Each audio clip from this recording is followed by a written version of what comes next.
People can't buy from you if they don't know that you exist, which is why the first and probably the single most important step to growing your business is getting attention. Lots of attention. Which is why in this episode, I'm going to be showing you the strategies behind how to get your business the most attention possible in the fastest amount of time. Let's get to it. Hey there, my name is Adam Erhart, marketing strategist, and welcome to The Marketing Show. Alright, so nothing happens in the business world without first getting attention. There's an old saying that says it's not the best business that wins, but rather the business with the best marketing that wins. And I'm sure you can think of a million different examples where this is the case. It might even be the case with your own business, where you know you've got a really good product, a really good service, a really good business in general, and yet you're being beaten by competitors with inferior products or who are delivering subpar, substandard customer service simply because they're getting more attention. They're doing better marketing and they're getting in front of more of their ideal target market. This is why, yes, of course it's important to have a really good product and a really good service and a really good business. Otherwise, you're not going to be in business for very long. But the first step is getting attention, because if you can't get someone to pay attention to you, to give you the chance or even the benefit of a doubt, well, nothing's going to happen, because you need that sale, you need that customer in order to be profitable and in order to be in business at all. All right, so how do you do that? How do you get the most attention possible for your business? Well, that's what this is all about. So with all that said, let's dive right in with tip number 1, say it with video. Probably no surprise here, especially given the format of this content right now, but I'm a huge proponent of video. And it's not just me, it's a lot of marketers. In fact, most marketers are driving even more budget towards video this year than they ever have before. And that statistic is growing year over year over year as video proves itself to be one of the most effective and profitable forms of content that you could possibly hope to create. The beauty of this is that it really shouldn't take too much convincing in order to try to get you to move more of your budget and more of your time and energy and resources towards more of a video strategy. After all you have to do is take a look at basic statistic usage and how people are consuming content, and maybe even your own content consumption. What kind of stuff are you reading? What kind of content is showing up in front of you time and time again? And maybe most importantly, what kind of content has the most power or influences you the most?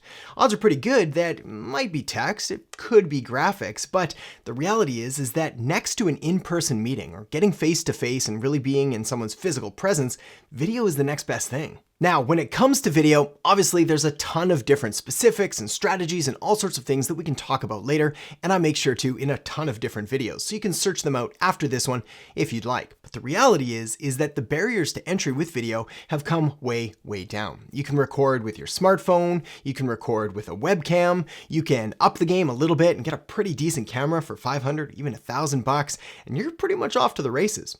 Not only that, but you can promote your video and you can get even more attention for your video and therefore for your business organically and through a paid strategy, which gives you a ton of freedom and creativity and flexibility for how to get attention and how to leverage your content. So let's dive into organic and paid strategies now. All right, so first off, we have organic. Now, when we're talking about organic marketing or organic social media, organic anything, what we're talking about is not paid. Essentially the opposite of paid. So if you think of something like a Facebook ad or an Instagram ad or a YouTube ad or anything with ad or advertising, that's all paid. And then every other strategy would be organic. This is leveraging all of the tools and the software and the resources that platforms like Facebook and Instagram and YouTube provide you free of charge. And that's the beauty, is that you don't need to spend a lot of money in order to get started and in order to get some traction for your video strategy. So when it comes to organic video marketing, what can you do? Well, for starters, you can do things like Facebook Live, you can do Instagram Live, you can do YouTube Live, anything live really, where you're just gonna hit the button, you're gonna go live, you're gonna talk to your people, you're gonna share your message, you're gonna connect with them. And the beauty of live is that it's really authentic and it comes across as really unmarketing or unsalesy because people are aware that it is live. So you don't have a chance to polish things up, you don't have a chance to edit out any slip-ups or anything like that, which can seem scary at first, but again, it really allows you to build that deep, real connection. Next up, when we're talking about organic, you can take the video and you can upload it to a site like YouTube or like Vimeo, and then you can embed that content right on your website. This allows you to leverage video, again, organically, just by anybody coming to your website or scrolling through your pages or scrolling through your posts or whatever the case. Of course, you can also upload a video organically to all sorts of different social media networks as well, including Facebook and Instagram and LinkedIn, obviously YouTube. All of these are free services that allow you to create some content, upload it organically, and over time build up a real content asset library and database that allows you to provide value, establish authority, and really show off your expertise. All right, so now that we've covered organic, let's talk about paid. Kind of alluded to this earlier, but the paid traffic is pretty much anything with an ad or advertising after it. Things like Facebook ads, Instagram ads, YouTube ads. You get the picture. The beauty is that for very cost-effective, certainly compared to traditional video advertising like TV or something like that, you're able to get your video and get your message directly in front of your ideal target market for pennies on the dollar when compared to traditional advertising. Also, organic reach, it's no secret here, but it's really fallen off a cliff. As social media networks have become more popular, a lot more people are on them these days. If you want to get your message in front of the right people for your business and really get attention as quickly as possible, there's probably no better solution than using a paid targeted strategy like a Facebook ad, Instagram ad, YouTube ad, or something like that. All right, so now that we've got the video section out of the way, let's move on to the next way to get your business the most attention possible. And that is to make sure that you're leveraging the most popular and potentially profitable social media networks available to you today. And while this may seem like kind of the old player in the social media game, you simply can't ignore the power of Facebook. Now, I do have videos out there that will help you choose the right social media network for your business in order to make sure that you're making the right decision. However, without knowing anything about your market and about your industry and about what it is that you do, I can still pretty confidently suggest that Facebook is at the very least worth taking a look at, simply because of its massive adoption and saturation with over 2.45 billion monthly active users. I mean, it is a serious powerhouse. Essentially, my suggestion here is to take a look at one of the big three and try to choose the right one for you. The first place that I do want to point you is, of course, Facebook. If you've taken a look at Facebook and you've determined that maybe it's just not for you, maybe you're serving an under 35 crowd, maybe you've leveraged Facebook before fully and to the best of its ability and you still haven't got traction or results, well, then you can take a look at two other amazing platforms, one of which being YouTube and the other being Instagram. Again, make sure to take a look at the demographic usage, make sure to take a look at your ideal target market and line them up. But the reality is that if you go to Facebook, you can probably reach your ideal target market.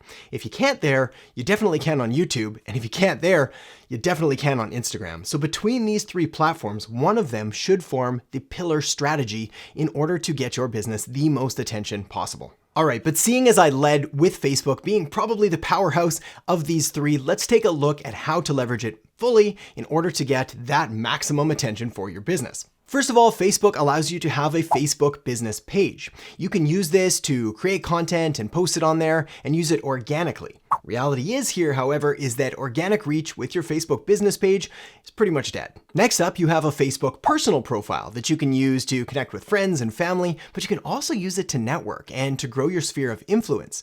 This, compared to the Facebook business page, well, the algorithm hasn't quite destroyed it as badly, so it's not completely dead, and it's still pretty useful if you know how to do it right. Another tool Facebook has is, of course, Facebook Lives, which allows you to go live from your page. This is certainly less dead than regular organic reach. It's debatable just how effective it is today, and a lot of that is going to come down to your presence and your ability to create content. But the reality is that I've got a number of different case studies that are still working today with clients and with students who are leveraging Facebook Lives in order to increase their reach and get even more attention. So if that's something that's appealing to you, definitely recommend trying it out. After that, you have Facebook groups, which allows you to create a private or a public group and to build community and to foster engagement and all things like that. Decent strategy today. Again, it kind of takes a special breed of person or business owner or entrepreneur to really facilitate group engagement and really make it effective. But if that's something that's of interest to you, of course, you have that tool available at your disposal as well. And lastly, with Facebook, you have my all-time personal favorite, which is Facebook ads. Again, no secret here, but Facebook ads have become increasingly competitive over the last few years. That said, it's debatable whether it's easier to succeed now than it's ever been before, because while the mechanics of running an ad and while the algorithm has improved, the competition has improved alongside of it. So the key variable and what really differentiates a successful Facebook ad campaign from one that's going to lose you a whole lot of money is the copy and the creative creative and the actual words and video and images that you use in the ad itself. And a lot of this is going to come down to really understanding proven marketing principles and fundamentals so you can leverage all those into your ad copy. All right, so on the topic of Facebook ads, let's move into the next way to get your business the most attention possible. And that's not just with Facebook ads, but with all kinds of paid advertising. By far, the fastest way to reach the most number of people possible, to get the most attention possible for your business, is through the use of paid advertising. Period. I'm not joking. That is literally the best way to reach a ton of people very quickly. If you're brand new to advertising, here's how it works in a nutshell. Essentially, you give platforms like Facebook or Instagram or YouTube money, they provide you access to their audience, and that's about it. Essentially what you're doing is you're paying the networks or the people who've already spent all the time and money and energy in order to build up an audience, well, you're paying them for access to that audience. Now, they're not gonna write your ad copy for you, they're not gonna design your ads for you, they're simply going to allow you access to their audience. The rest of the responsibility in order to create advertising that actually converts into dollars in sales, well, that's up to you. The beauty of paid advertising, however, is that it is nearly unlimited, and there's Facebook ads, there's Instagram ads, there's YouTube ads, there's Google ads, there's LinkedIn ads, there's Bing ads. Yes, people still use Bing. There's all kinds of different placement ads. You can advertise on websites. You can even do offline ads in magazines and print and TV and radio, though I wouldn't recommend those until you fully leverage all your digital channels. The point is that there's always going to be advertising, and there's always going to be new networks coming on the scenes that are trying to build up an audience that they are then going to be willing to sell you access to. If you're brand new to advertising, I appreciate it can seem a little overwhelming. I do have some videos on how to advertise for a small business, so make sure to check that one out after this if it's something that's of interest to you.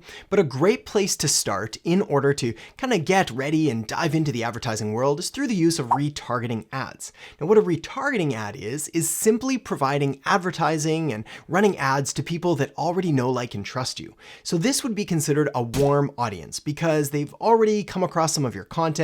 Maybe they've visited your website, maybe they've watched some of your video. Whatever the case, you can build up a specific audience of those kind of people and only show ads to them. The beauty here is that these are incredibly targeted people, so they've already shown some kind of interest in you or in your business. It also means that there's a whole lot less of them for you to advertise to. So rather than having to have a monster budget and try to reach tens of thousands, hundreds of thousands, even millions of people, you can really laser focus in and try to reach just 1,000 or 5,000 or 50,000 or a smaller group of people that are already familiar with your business. All right, the next way to get your business the most attention possible is simply to make more stuff. Now, I am absolutely not an advocate or proponent of the be everywhere and do everything strategy. I believe it's one of the fastest ways to overwhelm and to burn out, not to mention, in most cases, it's simply not effective. There's no need to be everywhere and do everything, when the reality is your ideal target market, that perfect customer that you want to attract, well, they're not everywhere, they're not doing everything, they're in a few key select places. So your goal is to identify where they are and then go there, but then really go deep there. You see, as much as I'm opposed to the be everywhere, do everything strategy and burn yourself out creating way too much stuff, the reality is that most businesses haven't identified those few key places they really need to place their efforts. And of those that have identified where they need to really place their efforts, most are simply not creating enough valuable content for that market in that place. And that's crazy, right? After all, if you've spent the time to clearly identify where your people are, you know this is the platform for you, you know they're there, you know they're consuming content and they're active and they're engaged. Why would you not do everything in your power to give them everything that they want, really establishing you as the go-to expert or leader in your market? So what kind of stuff am I talking about? Well, kind of talking about everything. Talking about more videos, more posts, more quote cards, more articles, more infographics, more interviews, more everything. If you have an idea for a piece of content, then my suggestion is to just produce it. Put it out there, see what the market says, and then adapt and respond accordingly. You're gonna have to test a whole lot of different stuff to find out what kind of content your market resonates with and what kind of content you enjoy creating. All right, this next tip is really gonna make you happy because this is going to be one of the ways that you're going to be able to take all of the content that you've just created and leverage it and syndicate it to get even more bang from your buck. After all, there's nothing sadder than creating a piece of content, putting all this time and energy into it, posting it, and then just letting it die. That's why the next tip here, in order to get your business the most attention possible, is to slice and dice. For this strategy, all you really need to do is take a look at all of the content that you've just spent all of that time and money and energy creating, and then start to slice and dice or syndicate it and carve it up into smaller pieces that you can leverage across different platforms or even the same platform. Because the reality is that social media and these content platforms, well, they're hungry, and you need to feed the beast if you want to make sure that you're staying top of mind and relevant and increasing frequency and touch points among your target market. So what am I talking about here? Well, I'm saying if you create a video, for example, you can take that video and you can strip out the audio, and that becomes a podcast. You can then take that podcast and you can have it transcribed and turned into text. That then becomes a blog post. You can then take that blog post and you can start to strip away quotes or tiny little phrases, and these become social media posts. Even from there, you can further strip them down and take more quotes or more one-liners, and these can become quote cards or infographics or posts for different social media channels. Again, one piece of content, a ton of different uses. All right, so now that you've got that covered, the next piece of the puzzle is mastering marketing basics, which is why you're gonna wanna check out the video I have linked up right here on Introduction to Marketing. So make sure to check that out now, and I'll see you in the next episode. As I fell in love with marketing years ago when I first got interested in figuring out why people buy and act the way they do, and later how to influence and